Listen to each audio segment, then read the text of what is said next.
La convergence patriotique panafricaine à la croisée des chemins, ce parti politique de l'opposition au Togo traverse ce qu'on peut qualifier d'une zone de turbulence.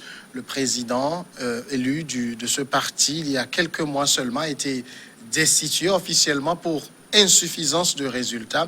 Cela cacherait-il des manœuvres? Quelles sont justement ces manœuvres? Eh bien, on va en parler avec celui qui a pris la tête du bureau exécutif provisoire, Adrien Beliki Akwete. Bonsoir, monsieur Adrien Akwete. Bonsoir, Samuel. Ça fait longtemps. Vraiment. Ça fait vraiment un beau bout de temps. Je vous espère bien portant. Merci, je me porte très bien. Je me porte très bien. Il n'en est pas au temps de la CPP. Bien sûr. Mais avant de revenir à votre introduction, je voudrais avoir une petite pensée pour celui qui nous représentait sur ce plateau régulièrement, paix à son âme, Yves-Claude Missiamé, qui nous représentait ici et qui, tout dernièrement, vous l'avez reçu, je crois, au lendemain de l'élection présidentielle. Dommage qu'une maladie l'a emporté. Je voudrais avoir une petite pensée pour lui avant de commencer l'émission. Vous savez, la CPP est un parti politique. Elle n'est pas un parti monolithique. C'est un parti où les débats se font. La parole est donnée à tout le monde. Des débats roulés des fois. Mais toujours est-il que c'est un parti démocratique, mais qui ne veut pas se laisser traîner par des individus. Elle n'est la propriété ni d'un président, ni d'un vice-président, ni d'un membre du bureau, encore moins. Donc la CPP a toujours eu de ces problèmes, comme tout parti politique qui se veut démocratique, et a toujours eu ces petits problèmes-là. Donc moi je ne vois pas pourquoi il y a tellement eu de buzz tout autour de ce qui s'est passé, mais c'est vrai qu'il y a eu des petits problèmes durant ces temps-là. C'est vrai que là, vous le dites, hein, c'est le propre de tout parti politique qui regroupe des êtres humains, d'avoir des différends. Là, on a l'impression que c'est beaucoup plus sérieux. Non, c'est pas beaucoup plus sérieux. Il y a eu un congrès le 7 décembre 2019, mais vous et moi, nous savons tous que pour tenir un congrès, c'est tout un préparatif derrière. Bien sûr. Et avant de venir au congrès, il y a eu des choses qui se font dans les coulisses. Et je lisais un article ce matin même sur une plateforme qui en parlait un tout petit peu. Mais très tôt, il y a eu des divergences. Je crois au lendemain même du congrès, à la première réunion, il y avait déjà des divergences de point de vue. Et tout le monde s'attendait à ce qu'il y ait au moins une réunion dans les 6 mois pour trouver des solutions à ces problèmes-là. C'est ce qui s'est passé le samedi dernier, le 21 novembre dernier. Quelle était la nature des divergences dont vous parlez? Vous savez, et au congrès du 7 décembre, lorsqu'on préparait ce congrès, personne ne s'attendait à M. Akoli comme président. Bien sûr, ça a surpris tout le monde. Ça a surpris tout le monde dans la salle, parce que, je voudrais vous le dire ouvertement, c'est parce que j'ai quitté officiellement mes fonctions de secrétaire général adjoint de la CSI et un fonctionnaire international ne peut pas aussi briguer des postes. Mais malheureusement, au dernier congrès, le conseil général qui élit les membres a demandé que je sois un conseiller pour aider ceux qui sont venus, qui ne sont pas des Togolais. Qui ne sont pas des Togolais, pour les aider à attaquer les Togolais. Ils me demandaient un contrat de 1 an. J'avais déjà pris l'engagement auprès des militants de la CPP et de Guerlas. J'ai accepté les 6 mois. C'est ça le fond du problème. Et c'est ça qui a été la surprise au Congrès. Et c'est ça que les gens ne veulent pas comprendre aujourd'hui. C'est tout le problème. C'est-à-dire, vous êtes en train de nous dire qu'il y a eu une sorte de deal, c'est ça? Il y a eu un deal, c'est vrai. Mais un deal qui n'est pas au sud de tout le monde. C'est un deal entre 3 personnes. Vous? Moi, Monsieur Akoli et un autre qui est le secrétaire général aujourd'hui. C'est un deal entre nous 3 pour que nous puissions, au moment des congrès, ne pas avoir d'autres candidatures. Parce que lorsque vous ne vous êtes pas bien préparé pour ces responsabilités et que c'est dans la salle que les gens se proposent, on va toujours tout droit dans le mur. C'est pour cela que nous avons eu à faire cela, c'est tout.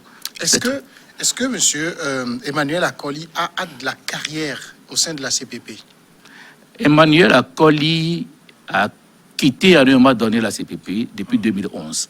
lorsque le bureau de Francis Ekon a été mis en place au congrès de Eda Oba, il a été élu secrétaire général adjoint. Mais il a ses raisons, il s'est mis en congé du parti depuis 2011 jusqu'en 2019. Donc 2011 à 2019, oui. Il ne participait plus aux il activités ne du participait parti. plus à quoi que ce soit de la CPP. Et pourquoi c'est lui que vous êtes allé chercher pour qu'il devienne Voilà, c'est la président? bonne question. Nous sommes des amis. On a travaillé ensemble dans le syndicat. On a commencé par militer au sein de la CPP également. Mais c'est des anciens de la CPP. Moi, je ne peux pas. Et dans les causeries que nous avons toujours eues, il a toujours le cœur à la CPP. Mais il n'était plus membre depuis au moins... Non, peut-être qu'il était membre, mais il Vous était... avez dit qu'il a quitté la CPP. Non, et quand je dis qu'il a quitté, c'est mis en réserve de la CPP, c'est tout. Il ne participait plus aux activités du parti. Il ne participait plus aux grandes instances de décision. Aux grandes instances de décision. Comment se fait-il que vous mettez celui-là à la tête je vous d'un dis parti encore pour une lequel fois vous avez que des moi... ambitions, Ouais. monsieur, à côté? Non, mais moi, je vous dis encore une fois que... C'était votre homme? Non, c'était pas mon homme, mais c'était un ami en qui j'avais toute confiance. C'est un parti politique, Adrien Oui. Bédiki. Vous faites du copinage avec un Non, parti c'est pas une politique affaire de qui a copinage. des militants qui ont confiance en vous. Vous faites du Non, copinage? vous savez que avant d'aller au congrès du 7 décembre, j'ai fait déjà venir à Koli dans les discussions. Et on avait tenu un congrès extraordinaire qui a mis en place une coordination le 26 octobre 2019. Et on a mis en place une coordination. Koli était dans le groupe avec nous. Oui. C'est ça. Donc il a commencé par reprendre du service au sein du parti. Est-ce qu'aujourd'hui, avec ce qui est en train de se passer, vous pourrez dire qu'il y a eu un mauvais casting? Dire qu'il y a un mauvais casting, je ne le crois pas. Mais nous sommes des hommes, monsieur Samuel Niaoui. Nous sommes des hommes, vous pouvez être des amis aujourd'hui, être des adversaires demain à cause des intérêts divergents, c'est tout. Oui, c'est tout. C'est tout. Mais moi, je crois que nous demeurons des amis. En même temps, Emmanuel Akoli, je vais retrouver exactement les mots qu'il a employés pour qualifier ce qui est en train de se jouer, puisque naturellement, il n'est pas d'accord. Il dit clairement que le président destitué n'est pas prêt de quitter son poste, estimant que le nouvel homme fort, c'est-à-dire vous usez du banditisme politique pur. Ah bon, c'est peut-être qu'il a emprunté le terme à son premier vice-président, parce que c'est le premier vice-président qui a utilisé le terme pour la première fois, qui veut faire du banditisme politique au sein de la CPP. Parlant de lui ou de vous? Non, lui-même, parce que les problèmes ont commencé avec le problème du Conseil national. Lui, il a écrit sur notre plateforme qu'il va faire du banditisme politique. Lui-même, il a écrit ça sur votre Le plateforme. premier vice-président a écrit cela. D'accord. Donc, je pense que M. Akoli, avec son premier vice-président, a trouvé le bon mot pour dire c'est du banditisme politique. Il a même dit du gangstérisme, mais c'est pas du banditisme, c'est du gangstérisme, je crois que est le terme qu'il a utilisé. Parce que j'ai lu le document sur une plateforme. Ouais, bon, parler du gangstérisme politique, je sais pas, c'est à lui qu'on doit poser la question de nous expliquer ce qu'il appelle le gangstérisme politique. Finalement, qu'est-ce que vous lui reprochez exactement? Puisque officiellement, on parle d'insuffisance de résultats. C'est quoi l'insuffisance de résultats? Je voudrais vous dire une chose, que c'est des problèmes internes à ce parti que je ne me donnerai pas le plaisir d'exposer sur une chaîne. C'est des problèmes internes. Comme tout parti politique, je vous le dis, il y a toujours des problèmes internes. Mais on ne peut pas venir les exposer sur la place publique. Mais on voit que c'est suffisamment grave. Moi, c'est vous qui trouvez ça suffisamment grave. Vous méritez la destitution? Oh oui, c'est parce que tout simplement, à un moment donné, les fédérations et les membres du bureau en avaient ras-le-bol. De quoi? De ne pas se soumettre aux décisions du parti. Mais nous parlons du président du parti. Le président du parti, lorsqu'il est mis en minorité, doit se soumettre. Il n'a pas la voix prépondérante. Non, il n'est pas un PCA, un président du comité d'administration, du conseil d'administration d'une société. Il n'est pas le PDG d'une entreprise qu'il a créée. Non, c'est un parti politique. Lorsque, dans un débat de ce genre, vous êtes mis en minorité, la seule chose qui vous reste, ou bien il y a deux choses qui vous restent, vous négociez, ou bien vous tirez les conséquences. vous ne pouvez pas vous ériger en super roi pour dire non. C'est cette humilité qui a manqué à un moment donné. Et de surcroît, je crois que tout homme politique, tout homme qui veut faire de la politique, doit avoir une certaine culture en matière politique. Vous avez vu au Pérou tout récemment, il a été élu, 6 jours après, il a démissionné parce que le peuple n'était plus d'accord. Je vous dis, 6 jours après, il a démissionné parce que le peuple s'est mis dans la rue. Donc, quand vous voulez faire de la politique, vous devez vous mettre à l'écoute de ceux que vous dirigez, de ceux avec qui vous travaillez. Et s'il y a des problèmes, trouver des solutions à l'interne, au lieu de vous ériger en super PDG, non. En même temps, officiellement, vous avez parlé, en tout cas pour ce que nous de la presse on a vu, d'insuffisance de résultats. Et on voudrait savoir je vous dis encore une fois. Ça, ce n'est que de la communication, c'est ça? Je vous dis encore une fois, Adrien Beliki à côté, devant vous, sur ce plateau, cet après-midi ou ce soir, ne sera pas prêt à étaler sur la place publique les problèmes internes de ce parti. Justement, peut-être on va vous dispenser de les étaler, mais je veux comprendre le terme.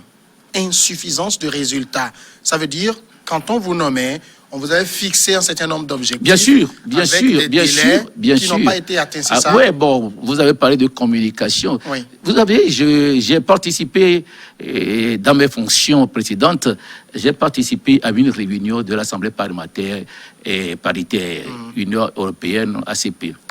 Et au cours d'une de nos réunions, moi j'étais là en tant que représentant des syndicats dans le monde, et au cours des réunions, il y avait eu un huis clos.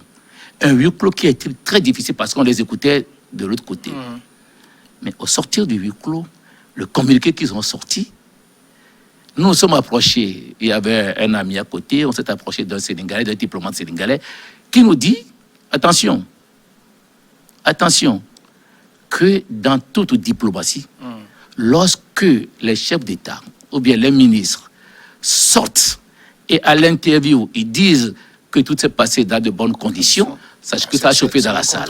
Donc on n'a pas besoin d'étaler tout cela sur la place publique, mais on sait ce qui s'est passé et on le retient dans les annales et dans les archives de la réunion. C'est tout. Ça veut dire que le comportement, en tout cas, ce que vous reprochez à Emmanuel Akoli, a été, c'est quelque chose qui avait de l'incidence sur la vie du parti au point qu'il a fallu le destituer. Bien sûr, mais je ne voudrais pas qu'on s'attarde de trop sur ce petit incident. On parlait de petit incident, mais un président est tombé. Non, attendez, il y a eu ce petit incident. Je sais qu'ils sont en train de faire aussi une conférence de presse ce soir quelque part. Alors, vous savez, monsieur Samuel, cher ami, vous savez, dans toute association, dans nos familles même, il y a toujours des divergences de vue.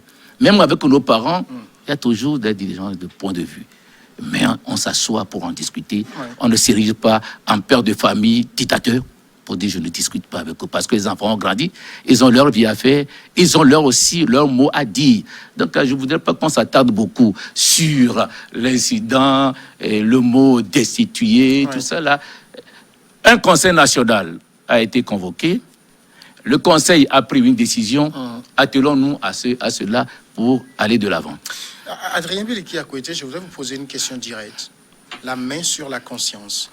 Est-ce que ce n'est pas vous qui manigancer tout cela dans l'ombre? Oh là là! Bon, je crois que vous empruntez aussi quelque chose qui s'est dit la fois passée sur ce plateau. Non. Et je n'ai pas du tout...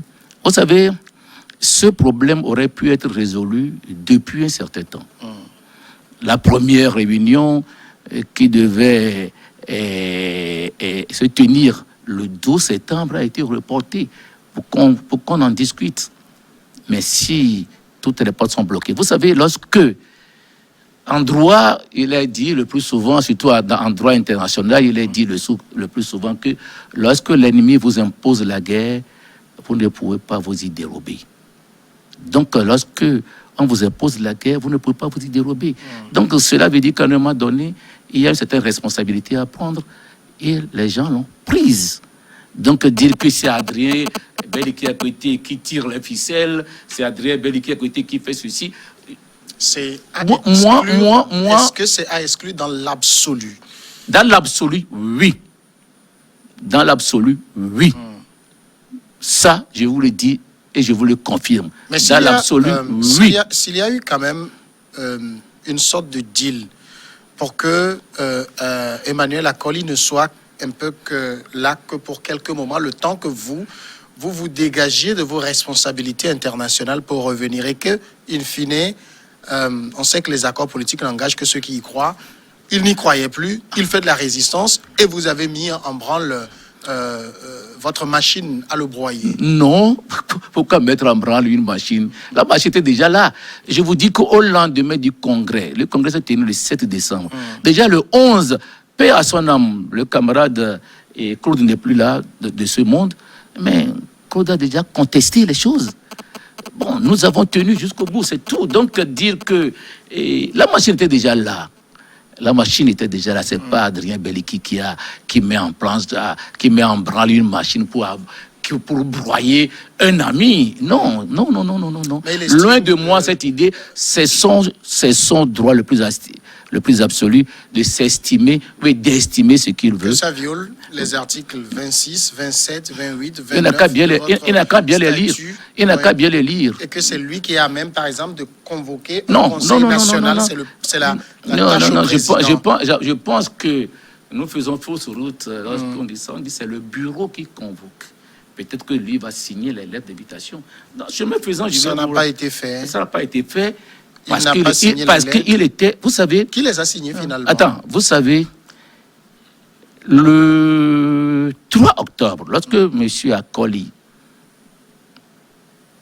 a perdu sa femme, le conseil devait se tenir le 12. Il y a eu des tentatives, des tractations, ça n'a pas pu se tenir, mais il avait perdu sa femme. On a observé un mois de deuil avec lui. Et le 3 octobre, le premier vice-président a convoqué une réunion du bureau en l'absence du président qui était empêché par son deuil. Au cours de cette réunion, sur les 12 membres présents, 10 ont réitéré le Conseil national et les mêmes 10 ont donné une date approuvée, qui est le 17 octobre. Ensuite, le vice-président devait signer les invitations. Le même vice-président dit, pour des raisons spirituelles, je préfère que la deuxième vice-présidente signe. La deuxième vice-présidente a signé pour le 17. Le 16, il y a eu quelque chose que je n'oserais pas dire sur cette antenne. Le 16. Donc, finalement, on se pose la question si le parti appartient à un individu ou le parti appartient à tout le monde. C'est la question simple. À qui profite le crime? J'ai l'impression que c'est à vous. Vous êtes aujourd'hui dans le fauteuil de président. Je suis là provisoirement. Oui. Je suis là provisoirement. Il y aura un congrès bientôt. Si les camarades veulent postuler à des postes de responsabilité, ils sont libres. Ça vous tente? Personne. Pour le moment, je n'y pense même pas. Je n'y pense même pas. Pour le moment, je n'y pense même pas. Pour le moment, mon souhait, c'est que le Conseil a donné une feuille. Je dois, avec le bureau provisoire, travailler sur cette feuille-là et ouvrir le congrès pour que les gens qui veulent postuler à des postes de responsabilité déposent leur candidature dans les règles de l'art. S'ils sont élus, ils gouverneront, ils dirigeront le parti. C'est ça. Donc, la règle de jeu, la règle démocratique. Vous êtes là juste pour le prochain congrès électif. Je suis là pour une mission bien déterminée. C'est-à-dire, est-ce que vous avez tous les attributs d'un président du parti? Je dis, je suis là en dirigeant un bureau provisoire qui doit convoquer dans un délai raisonnable un congrès extraordinaire avec une feuille de route bien établie. Voilà. Mais vous ne jouissez pas de tous les attributs d'un président. Pourquoi? Vous êtes là, vous dirigez, vous avez été élu, même si c'est un bureau provisoire, vous avez tous les attributs. Oui, c'est ça, vous avez tous les attributs. Et qu'est-ce que vous êtes censé faire en dehors de la préparation du prochain congrès extraordinaire? Vous n'avez pas l'impression que cette situation risque de faire imploser la CPP? Qu'est-ce que vous allez faire? Comment vous allez recolmater les brèches? Non, non et non. La CPP n'est pas à sa première démonstration de ces affaires-là. Et ce ne sera même pas la dernière non plus. Je vous ai dit tout au début de l'émission que la CPP est un parti démocratique. Libre cours à ceux qui ne sont plus d'accord avec les idées de prendre congé du parti. Lorsque les choses se remettront en ordre. Mais la CPP n'est pas non plus un grand parti, et si vous perdez encore des plumes comme ça...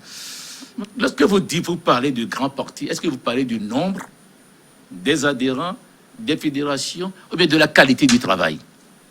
Monsieur Niaoui, je vous retourne la question. Ça va être difficile, c'est moi qui pose les questions. Non, je vous retourne la question. Je vous retourne la question. Pourquoi? Parce que lorsqu'on parle d'un grand parti, c'est vrai, c'est une affaire de représentativité. Oui. Ça, c'est vrai.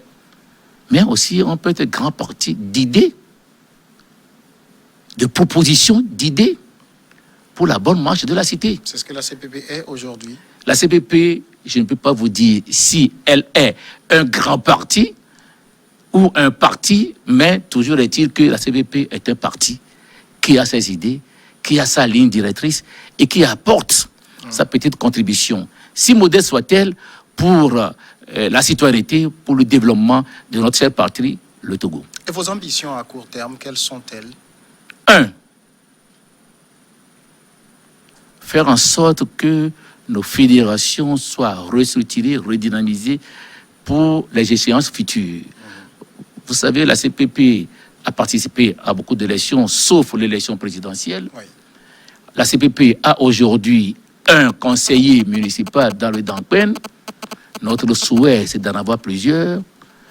La CPP a 10 fédérations aujourd'hui. Notre souhait, c'est d'avoir au moins une trentaine. Bon, tout cela nous préoccupe. Ce n'est pas ces problèmes de leadership ou ces problèmes qui intéressent les militants.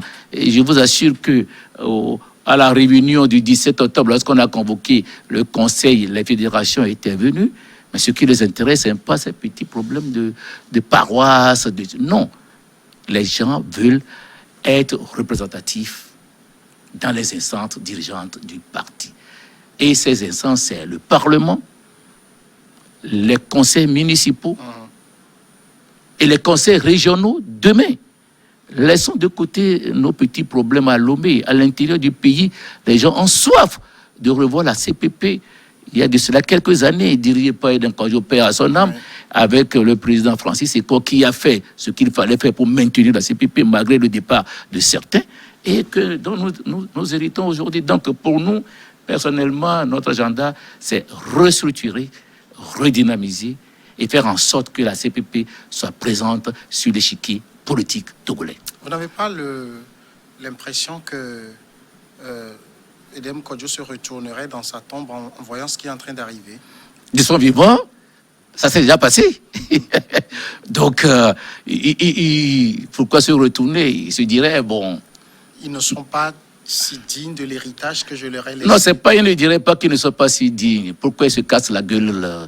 Pourquoi il y a ces petits problèmes? Même de son vivant, il y a eu des petits problèmes. Vous savez que lorsque Eden Kodjo a décidé de quitter la tête du parti, on a mis en place, je peux dire, comme un tricard de 4 personnes pour diriger. Donc, de son vivant, il y avait déjà des problèmes. Hein. Il y avait déjà des problèmes. C'est pas après sa mort. Mais, c'est vrai, pour l'honneur, l'hommage que nous devons lui rendre, c'est pas au lendemain de ses obsèques que nous allons nous manger le nez. Mais sachez que les problèmes ont commencé avant sa mort. Je vous dis que déjà le 7 décembre, oui, les problèmes ont commencé avant sa mort.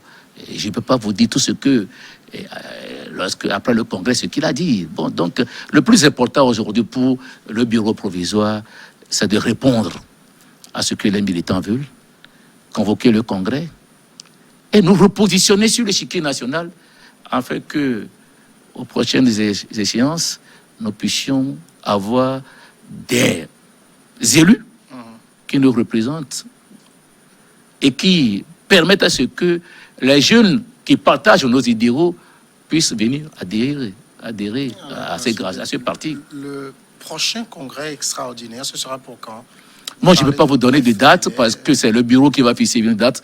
C'est pas moi. Donc, le travail se fera ensemble et la date sera donnée. Et tout le monde sera. On va vous inviter même pour la couverture médiatique.